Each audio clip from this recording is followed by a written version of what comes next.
লাউ কানাতিদ দুনিয়া তা'দিলু ইনদাল্লাহ মিসলা জানাহি বাউদা মা সাকা কাফিরাম মিনহা শারবাতাম মিম্মা। আল্লাহর কাছে যদি পুরা দুনিয়া একটা মাছির ডানা পরিমাণ মূল্য হতো, তাহলে কোনো বেঈমান নাফরমান পাপী আল্লাহর নাফরমানি করে এক ঢোক পানিও পান করতে পারত, দিত না।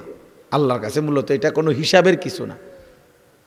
যা বান্দা খাও, সেজদা দিছো খাও, সেজদা দাও নাই আচ্ছা খাও, ইমানদার খাও, ভাত খাও, নাফরমান কোনো অসুবিধা নেই খাও, মানুষ খাও, কুত্তা খাও, শুকর খাও। দুনিয়া তো এটা আর কি, ভোগ করো, যেটাই হও এটাই ভোগ করো দুনিয়া। আল্লাহ বলেন এখানে কোনো বাস বিচার নাই, আলাদা কোনো পার্থক্যের কিছু নাই।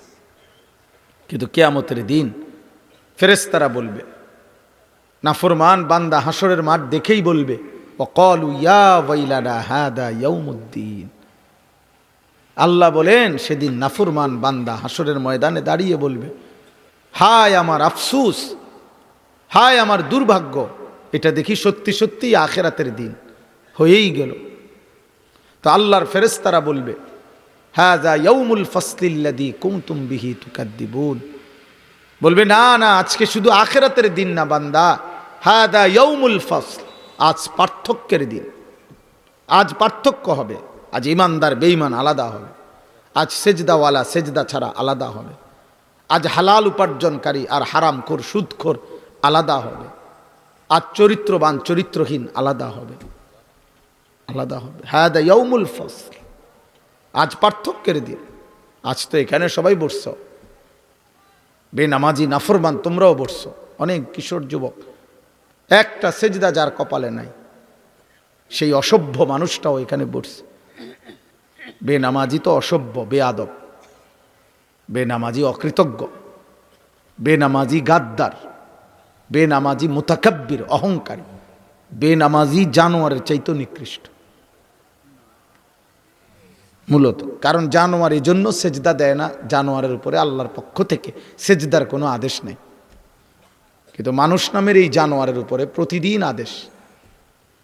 মানুষ নামের এই জানোয়ারকে প্রতিদিন আজান দিয়ে বলা হয়েছে যে সেজদা দে।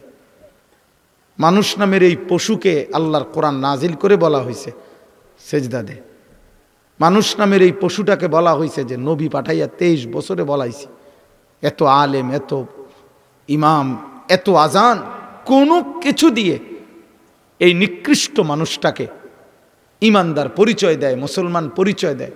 কিন্তু এই নিকৃষ্ট হাইওয়ান কোনো কিছু দিয়া তাকে একটা সেজদা দেওয়ানো যায়। ছি ছি ছি, কত বড় নিকৃষ্ট বেয়াদব। কোনো কিছু দিয়ে তার ঘাটটা নোয়ানো যায় না। মনে রাখা আব্বা, ফেরেশতা ঘাটটা দিয়ে একটা বাড়ি দিবে, এক বাড়িতে তোর ঘাড় দেহ থেকে আলাদা হয়ে যাবে। এই শক্ত ঘাড়, এই গাদ্দার, ভাত খাও, হ্যাঁ কোনো অসুবিধা নেই আব্বা, ভাত আমরাও খাই, ভাত জানোয়ারও খায়, খাবার। এই জন্য বললাম হাদা ইয়াউমুল ফাসল। আল্লাহ বলবেন সেদিন বান্দা, ফেরেশতা বলে আজ পার্থক্যের দিন। ওয়ামতাজুল ইয়াউমা আইয়ুহাল মুজরিমুন।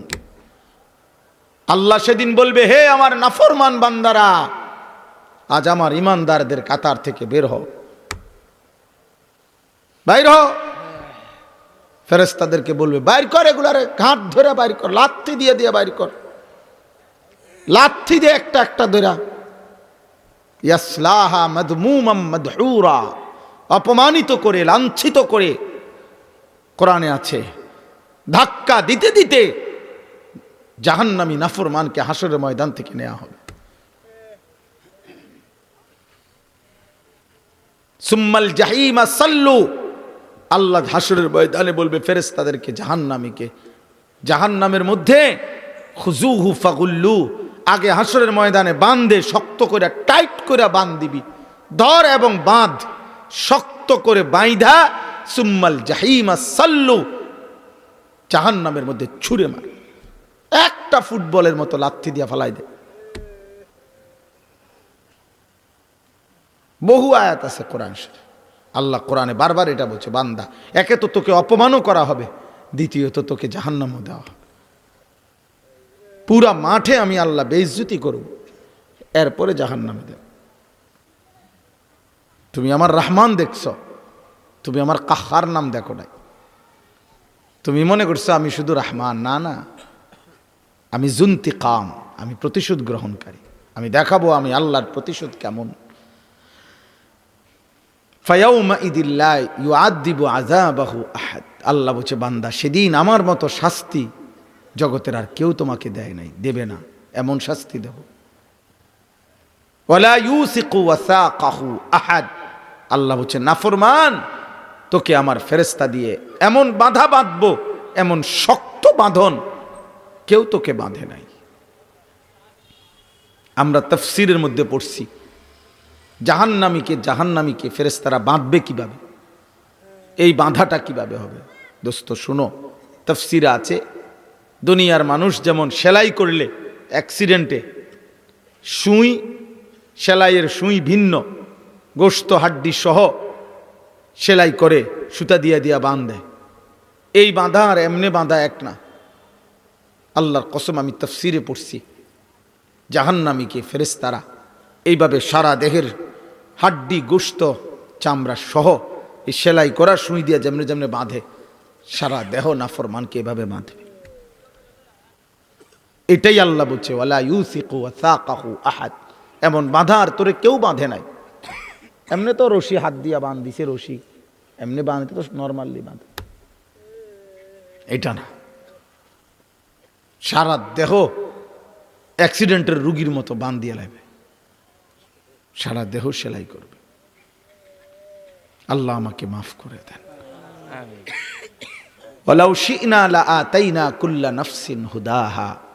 আল্লাহ বলে, বান্দা আমি চাইলে দুনিয়াতেই জাহান্নামের আযাবের 1 সেকেন্ডের নমুনা দেখাইয়া, কবরের আযাবের 1 সেকেন্ডের নমুনা দেখাইয়া আমি সেজদা নিতে পারতাম, আমি গোলামি করাইতে পারতাম তোমার দিয়া, আমার বন্দিগি নিতে পারতাম।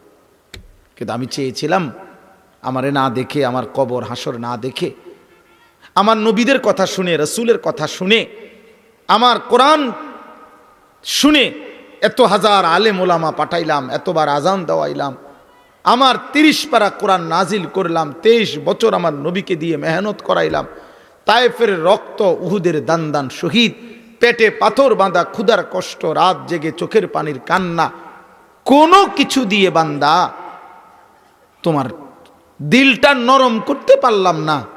কত বড় শক্ত নাফরমান, কত বড় নাফরমান, কত বড় নাফরমান। এই জন্য আমি সবসময় বলি, আমার কাছে বেনামাজিকে মানুষের বাচ্চা মনে হয় না, ওরে আমার কাছে একেবারে জানোয়ারও মনে হয় না। বিশ্বাস করেন, এটা আমার ব্যক্তিগত অভিমত, ফতুয়া না, আমি এটা ব্যক্তিগত বলছি। আমার কাছে কেন জানি তার মানুষ তো দূরে থাকবে, জানোয়ারও মনে হয় না, এটারে কিছুই মনে হয় না, এটারে এটা কোনো আইটেমের মধ্যেই পড়ে না, যা জন্তুও না, জানোয়ারও না এটা।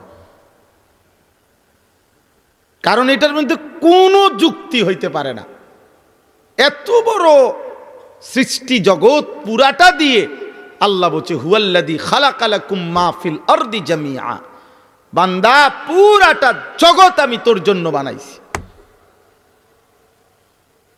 মা ফিল আরদ, জমিনে যা আছে সব লাকুম, তোমাদের জন্য। সাখখারা লাকুম মা ফিস সামাওয়াতি ওয়াল আরদ। আল্লাহ বলছে, আসমান ও জমিনের সব আমি বান্দা তোমাদের জন্য অধীনস্থ করে দিয়েছি, তোমার ব্যবহারের উপযোগী আমি করেছি। আমি বাতাসটাকে তোমার ব্যবহারে অধীনস্থ করে দেওয়াতে তোমার বিমান উড়ে, আমি পানিকে তোমার অধীনস্থ করে দেওয়াতে তোমার জাহাজ ভাসে। ওয়াযাল্লালনাহা লাহুম, আমি আল্লাহ চতুষ্পদ জন্তুকে তোমাদের অধীনস্থ করে দিয়েছি, ফলে কোনোটার উপরে তোমরা চড়তে পারো, কোনোটারে জবাই করে গোশত খাইতে পারো। এটা আমি ব্যবস্থা করছি। 3 লাখ টাকার একটা গরু যদি নয়তো লাত্তি দিত, ঠিক মতো শক্তিই দেখাইতো, তাইলে জীবনও তুমি পারতা না, তোমার কড়ি মড়ি উড়াই লাগবে। কিন্তু আমি আল্লাহ তাকে তোমার অধীনস্থ করেছি, তাকে বলে দিয়েছি যে তোকে আমি মানুষের খেদমতেই বানাইছি। ফামিনহা রাকুবুহুম ওয়া মিনহা ইয়াকুলুন। সূরা ইয়াসিনের মধ্যে আছে। এজন্য এত বড় সৃষ্টি দিয়ে যিনি যার মন ভরাইতে পারল না, যার ভিতরে একটু কৃতজ্ঞতা বোধ আনতে পারলো না, মানুষের বাচ্চা কেমনে হয় বেটা, জানোয়ার হয় কেমনে বেটা, এটা তো কুত্তাও হইতে পারে না বেটা। এত বড় সৃষ্টি দিয়ে বেটা তোর দিল গলাইতে পারলো না যে আল্লাহ তুই কিসের মানুষ বেটা, হাইওয়ান কোথাকার। বসে বসে সারাদিন মাতালের মতো চুল কতগুলারে লইয়া খাড়া ঝাঁকড়া। কোনো বিবেকবান মানুষকে জিজ্ঞেস করো ছেলেরা বেটা, কোনো প্রতিবন্ধী মাতাল, কোনো মদখুর ফুট্টাখুর গাঁজাখুর ছাড়া, কোনো জুয়ারি লম্পট চরিত্রহীন ছাড়া, কোনো ইমানদার, কোনো বিবেকবান, কোনো ভদ্র, কোনো উচ্চ বংশীয়, কোনো আত্মমর্যাদা সম্পন্ন কোনো ইমানদার মুসলমানের বাচ্চা এমন চুল রাখতে পারে না। এগুলা কোনো গাঁজাখোর ফুট্টাখোরের বাবাখোরের চুল ছাড়া আর কিছু না। লজ্জা থাকলে কাইটা ফেলো বেটা, নাহলে মিলাইও বেটা। আমার চুলও আমি মিলাই দেব, তোমার চুলও তুমি মিলাইও। আমি দেখাবো আমার মতো চুল পৃথিবীতে কারা রাখছে, তুমি দেখাইও তোমার মতো চুল পৃথিবীতে কারা রাখছে। সোজা হিসাব, বাংলা হিসাব। তুমি বলো বাবা। এই জন্য ভাই আমার, বন্ধু আমার, বাবা আমার, আল্লাহকে ভুলে গেলে জীবনের কোনো অর্থ থাকে না। আখিরাতকে ভুলে গেলে জীবনের কোনো অর্থ থাকে না। মালিক ভুলে গেলে, গোলামি বন্দেগী ভুলে গেলে ওইটার মানুষ থাকে না। এই যে এটা মাইক্রোফোন, এটা বা এই যে এটাকে যদি দেওয়া হয়েছে আমার কথার আওয়াজ আপনাদের কাছে পৌঁছাবার জন্য, এখন আমি যদি এটাকে ফু দিলে আওয়াজ না আসে, বারবার চাইলাম, বেড়ায়ও খটর মটর করলো, আর আওয়াজে আসে না, তো যারা তাকে ভাড়া করলো তারা রাগ হইলে সেতলে তারা এটাই বলবো, বেটা তোর এটা মাইকো না, মাইকের জাতো না বেটা, ফিসা দিয়া ফিট তোর কোহালে বেটা, বলবে না এটা? তো তাইলে আল্লাহ বলছে আমি মানুষকে বানাইছি ইবাদতের জন্য, বানাইছি ইবাদতের জন্য, বানাইছিলাম সেজদার জন্য, বানাইছিলাম ইবাদত বন্দিগির জন্য।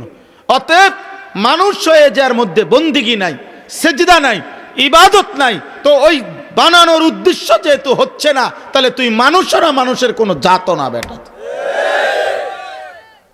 কোনো জানোয়ারের সাথে মিলায় নিস বেনামাজি নিজেকে।